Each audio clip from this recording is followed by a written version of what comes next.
Viajantes da Terra-média, vocês estão prontos para desvendar os segredos da próxima temporada de Os Anéis de Poder? Muitas perguntas permanecem sem resposta, mas será que estamos preparados para o que está por vir? Sauron, Númenor e o despertar do Balrog, o que o destino reserva para a Terra-média? Será que finalmente veremos Sauron forjando um anel e estabelecendo seu Império Sombrio em Mordor? Quem serão os humanos que serão transformados nos Nazgûl? E com o despertar do Balrog, como isso pode selar o fim dos anões de Khazad-dûm? E Númenor, a maior civilização dos homens, está à beira de um colapso. Elendil e seus filhos vão conseguir escapar antes da destruição? E o que dizer do Mago Negro? Será que ele está diretamente conectado a Sauron? Estrid e Isildur, vai dar match ou rola alguma treta com o noivo dela? E o que vai acontecer com os crushes amorosos envolvendo Galadriel e o misterioso Celeborn, seu marido nos livros e nos filmes? Quem realmente é Tom Bombadil? E qual seu papel nessa história? Prepare-se para mergulhar nas teorias mais épicas da próxima temporada. Curta o vídeo agora, inscreva-se no canal e ative o sininho porque você não vai querer perder nenhuma das respostas para essas perguntas. Vamos desvendar juntos os segredos que a série ainda não nos contou. Todos nós estamos esperando por esse momento épico. Sauron forjando um anel na Montanha da Perdição.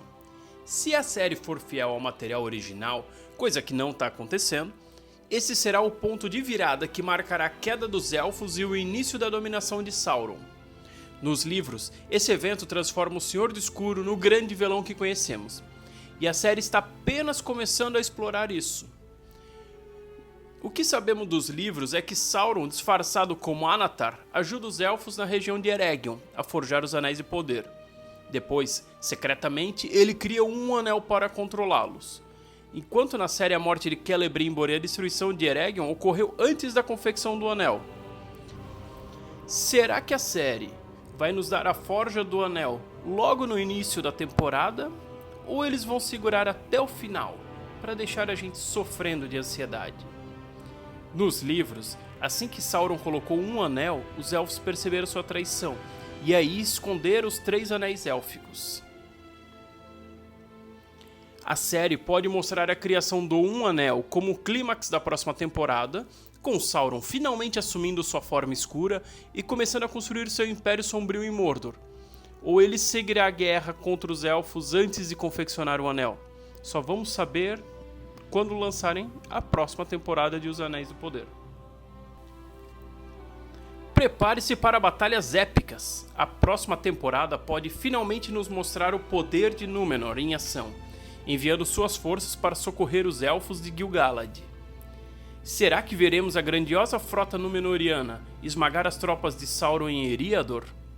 Nos livros, Sauron ataca Eriador com toda a sua força, destruindo Eregion e devastando as cidades como Tarbad. Mas quando Númenor entra em cena, a maré vira.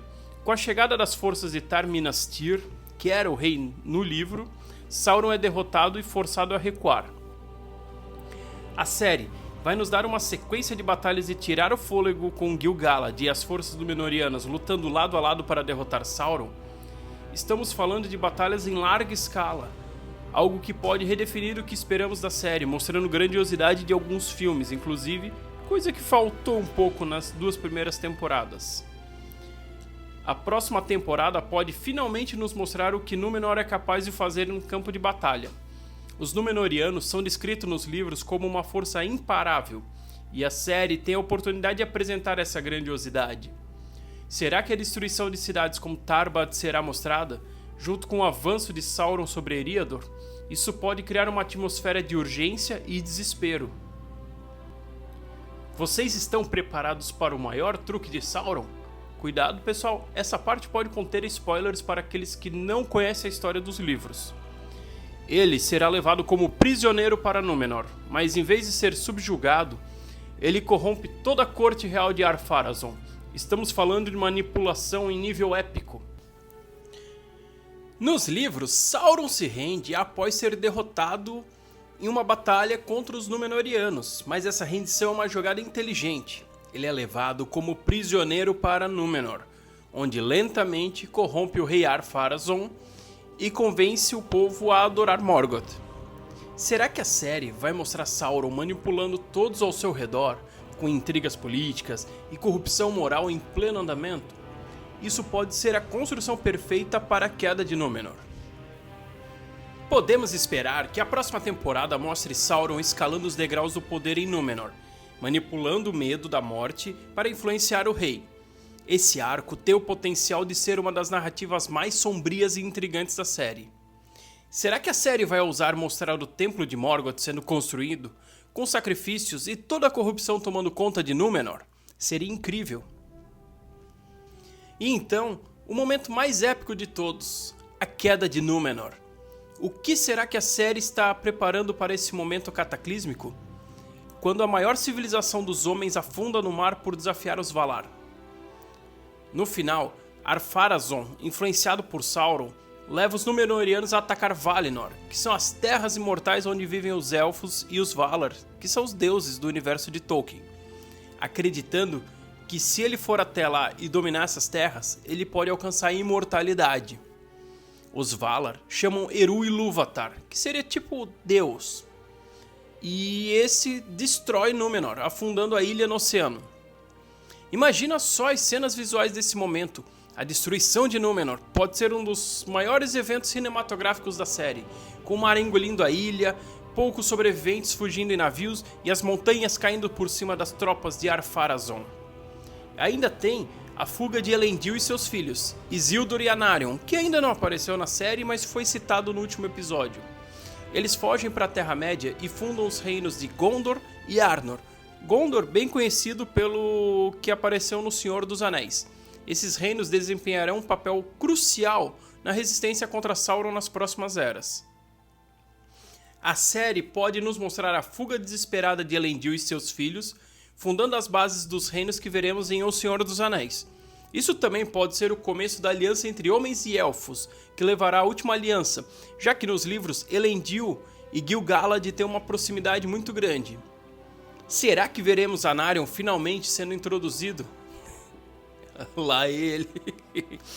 E a fundação dos reinos de Gondor e Arnor sendo mostrada com toda a sua grandiosidade?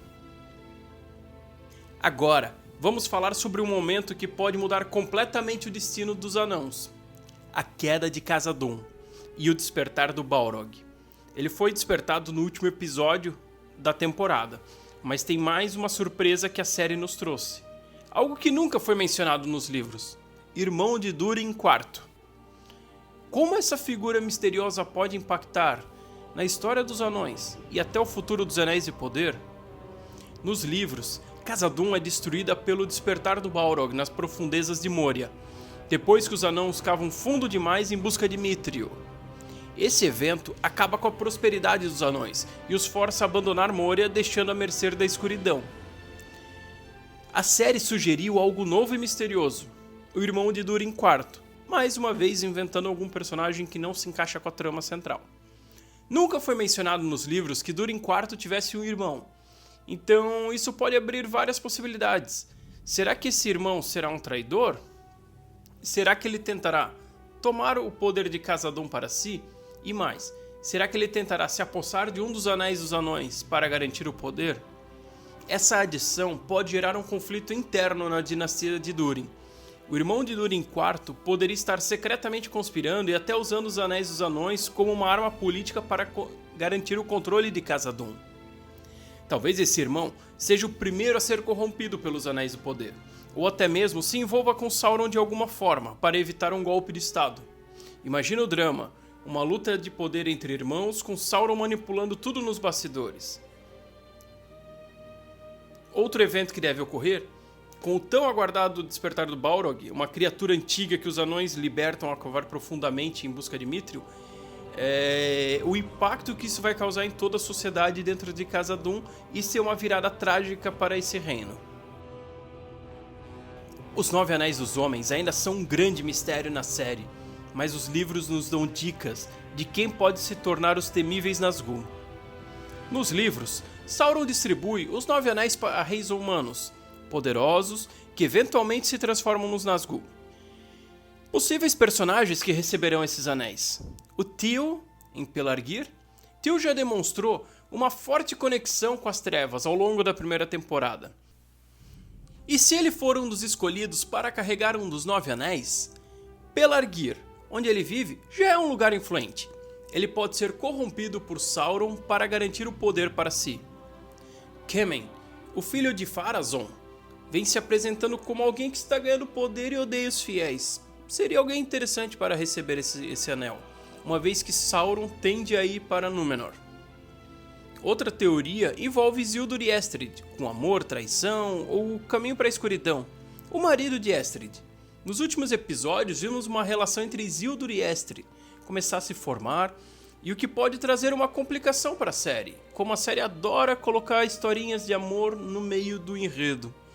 Principalmente porque Estrid é casada. Mas há mais por trás dessa tensão amorosa. Em uma narrativa cheia de traições e corrupção, não podemos descartar que isso pode ser o início de um arco sombrio para Isildur. Pode ser que essa tensão com Estrid o coloque em um caminho perigoso. Será que o marido de Estrid, em um golpe de vingança, será um dos primeiros a receber os Anéis dos Homens de Sauron? Com a finalidade de travar uma guerra com o filho de Elendil? Seria uma viagem total. Porém, na cabeça do Patrick McKay e do J.D. Payne, os produtores da série, é igual uma fralda de neném, não sabemos a merda que vai sair dali. Camus, o Oriental. Nos livros, Camus é o segundo Nazgûl mais poderoso, vindo do leste, de Rhûn, que já apareceu na série, e a série já introduziu essa região. Pode apresentar esse personagem do leste que se tornar Camus, e isso abre uma enorme janela para explorar culturas humanas que ainda não vimos na tela. Reis de Númenor. Com Sauron sendo levado como prisioneiro para Númenor, ele pode começar a distribuir os anéis de poder dentro do próprio reino.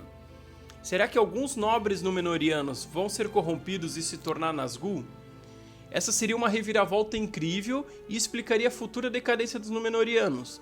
Mas vale ressaltar que nos livros os Nazgûl receberam esses anéis antes da queda de Númenor. Outros candidatos misteriosos, como o Mago Negro, poderia ser o Rei Bruxo, pode ser que a série nos leve a isso, porém na série ele é um Istari, não um homem. Quanto a outros reis de reinos humanos da Terra-média, ainda não fomos apresentados. Pode aparecer gente de regiões remotas como Harad, Umbar, que também serão corrompidos pelos anéis. A série pode começar a introduzir esses personagens aos poucos, mostrando suas ambições e desejos por poder. À medida que recebem os anéis dos homens, eles se tornam escravos de Sauron, levando a sua eventual transformação em Nazgûl. Galadriel, o destino de Celeborn e seus interesses amorosos. Galadriel, uma das personagens mais poderosas e icônicas da Terra-média, ainda não encontrou seu marido Celeborn na série. Será que ele vai aparecer na próxima temporada? Nos livros sabemos que Celeborn é fundamental para o futuro de Lothlórien e para a vida de Galadriel. Mas até agora, a série tem mostrado Galadriel em arcos que envolvem relações estranhas e complicadas, especialmente com Halbrand, ou Sauron, em outros interesses inesperados. Será que finalmente veremos Galadriel se reencontrando com Celeborn e retomando seu papel mais tradicional nas histórias de Tolkien? Ou será que a série vai continuar explorando essas dinâmicas de rolinho, que não fazem parte da narrativa original? A ausência de Celeborn até agora já gerou muitas discussões entre os fãs e a série pode estar segurando sua introdução para um momento épico. Talvez com o encontro dos dois após grandes batalhas ou eventos importantes. Ou quem sabe, a série decidirá reinventar a história de amor da elfa de uma maneira completamente nova. E bem estranha, como já vem acontecendo. Galadriel sempre foi retratada como sábia, poderosa, líder de Lothlórien. Pode estar enfrentando um arco mais emotivo e complexo da série, o que desafia o que conhecemos a sua personagem dos livros. Será que isso vai se desenvolver em algo significativo ou apenas ser uma distração para o público? Isso é o que todos estão ansiosos para descobrir. E o Mago Negro? Quem realmente ele é? Alguns dizem que ele pode ser um dos Magos Azuis. Mas será que a série vai nos surpreender com uma reviravolta ainda maior? Será que ele pode se tornar um braço direito de Sauron? Nos livros, os Magos Azuis são enviados para o leste com a missão de combater a influência de Sauron. Mas seus destinos são envoltos em mistério. A série pode brincar com essa falta de detalhes e criar um novo vilão a partir dessas figuras. A série pode explorar a ideia de que um dos magos azuis foi corrompido e se tornou o Mago Negro. Isso não seria só uma reviravolta emocionante, mas também abriria espaço para uma exploração de novos territórios e culturas da Terra-média. Outra teoria é que o Mago Negro possa ser Saruman, mas, sendo bem sincero, é uma total falta de bom senso, algo bem comum nessa adaptação. Será que o Mago Negro estará aliado a Sauron desde o início? Ou ele vai trilhar seu próprio caminho, criando uma nova ameaça? A série pode estar preparando algo grande com essa figura misteriosa, ainda mais se tratando de um ator tão conceituado. E finalmente não podemos esquecer dos ancestrais dos Hobbits. Na próxima temporada poderemos ver a sua jornada épica dos Grados e Pés Peludos até as margens do Anduin, o Grande Rio, onde eles eventualmente se cruzarão com o destino que no futuro será do Sméagol. Nos livros, os Grados, uma subespécie dos Hobbits, viveram nas margens do rio Anduin, e foi daí que Sméagol, futuro Gollum, surgiu. A série pode estar preparando o terreno para essa conexão, mostrando a jornada dos ancestrais dos Hobbits em busca de um novo lar. Podemos esperar cenas emocionantes de viagem e sobrevivência, enquanto os Hobbits enfrentam os perigos da sua jornada. A série pode mostrar como eles eventualmente se estabelecem, preparando o terreno para os eventos que levarão ao surgimento de Gollum. Será que a série vai conectar diretamente os Hobbits ao destino do Um Anel, mostrando que suas ações já estavam entrelaçadas com a história do Anel muito antes de Frodo entrar em cena? E aí, viajantes, o que acharam dessas teorias épicas? Parece que o futuro da Terra-média está prestes a ficar ainda mais sombrio e emocionante. A próxima temporada de Anéis do Poder, que alguns chamam de Anéis do Sofrer, tem tudo para nos surpreender, com a ascensão dos Nazgûl, a queda de Númenor e a confecção do Um Anel. Mas não para por aí. Continuaremos explorando cada detalhe dessa jornada fantástica, analisando as séries, os filmes e, claro, os livros que inspiraram tudo isso. Prepare-se para mergulhar a fundo no universo de Tolkien. E agora vem o melhor: aqui no Caminhos da Terra-média teremos vídeos constantes para todo mundo, seja você fã da série, dos filmes de Peter Jackson ou um apaixonado pelos livros e pela riqueza da obra de Tolkien. Se inscreva no canal porque além de teorias traremos também quizzes, curiosidades e análises detalhadas sobre personagens, acontecimentos e até mesmo as batalhas mais épicas da Terra-média. Não se esqueça de curtir o vídeo, se inscrever e ativar o sininho para garantir que você não perca nenhum conteúdo. A cada novo vídeo será uma nova aventura pelos segredos da Terra-média e além. Fique atento, viajante, porque a Segunda Era está apenas começando e tem muita coisa boa vindo por aí. E se você quer se aprofundar ainda mais no universo de Tolkien, não perca os livros que indicamos na descrição, como Silmarillion, Contos Inacabados e o box do Senhor dos Anéis, e outros clássicos. Aproveite para conferir e se equipar com tudo que você precisa para viver essa aventura épica. Obrigado por assistir. Continue acompanhando porque há muitos mistérios e histórias esperando para serem descobertos. Até o nosso próximo encontro.